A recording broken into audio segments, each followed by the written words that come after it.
Saudara ahli tadi sampaikan bahwa analisis psikologis bisa digunakan karena mereka punya metode sendiri untuk melakukan penilaian soal perilaku, soal sikap, hubungannya dengan sikap batin, keadaan psikologis, kaitan dengan 340 yang mensyaratkan adanya keadaan tenang pada saat perencanaan.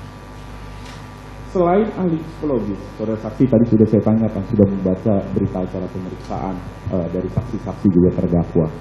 Dalam pemeriksaan persidangan ini juga disampaikan beberapa keadaan-keadaan fisiologis dari terdakwa pada saat rangkaian mulai peristiwa itu tanggal 7 adanya laporan disampaikan, kemudian tanggal 8 ketika ketemu dilaporkan secara lengkap kepada saudara Ferdy Sambo.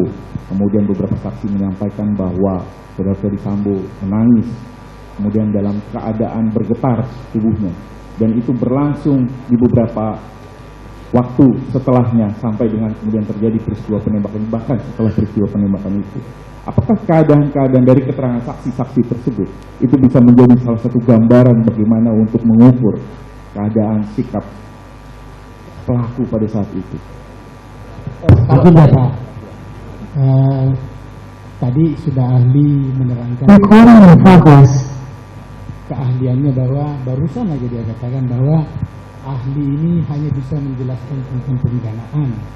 Toh pun kalau terkait dengan sifat batinnya itu bisa dijelaskan ada ahli lain. Jadi tolong Pak, jangan ditanyakan terkait dengan kejiwaan kepada ahli ini karena dia tidak berkompeten untuk itu. Demikian Bapak. Itu membiarkan ahli menjawab dulu. Kalau memang kita yang menilai. Silakan. Baik, saya tadi mengatakan circumstances, hal-hal yang menyertai saat pelaku memutuskan kehendak dalam situasi tenang. Oke. Ada saksinya enggak ya? Kalau ada saksi, di mana saksi itu bisa memberikan keterangan? Yang kedua, apakah keterangan saksi yang satunya itu confirm, berkesesuaian? Salah satu 85, satu 86. Saya hanya ke situ aja. Kalau misalnya itu confirm, kemudian bisa diperkuat dengan keterangan ahli sebagai alat bukti psikologi misalnya.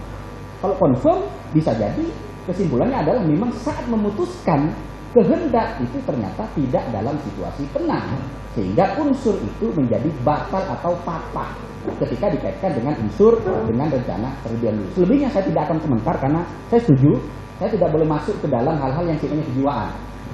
Baik, terima kasih saudara ahli.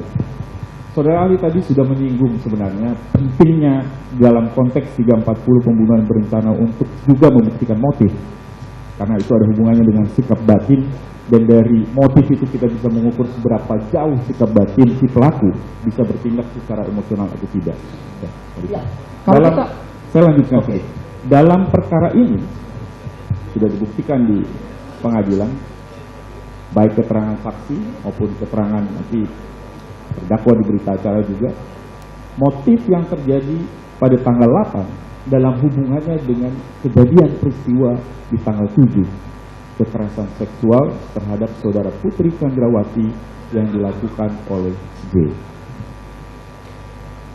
Dalam kaitan dengan motif tersebut, saudara ahli bisa menjelaskan soal kerangka kekerasan seksual, kejahatan kekerasan seksual, dan bagaimana berdasarkan penelitian-penelitian, baik itu kaitannya dengan korban, terutama dengan korban, dan bagaimana reaksi korban terhadap peristiwa kejadian kekerasan seksual. Bisa saudara ahli jelaskan? Izin yang mulia, kalau kita membaca bukunya Prof. Andi Zainal Abidin, beliau almarhum Allahumma kakaknya Prof. Andi Hamzah, hukum pidana 1 yang mulia, penelitian sinergatika, beliau menjelaskan bahwa motif itu menjadi penting dibuktikan karena menyangkut keputusan atau kehendak seseorang ketika memutuskan sesuatu. Itu yang pertama. Yang kedua, saya tidak akan boleh masuk ke terlalu jauh ya, kalau kemudian psikologinya. Tapi begini, saya ngajar mata kuliah victimologi yang mulia, saya nulis buku tentang itu, saya nggak bawa itu kan.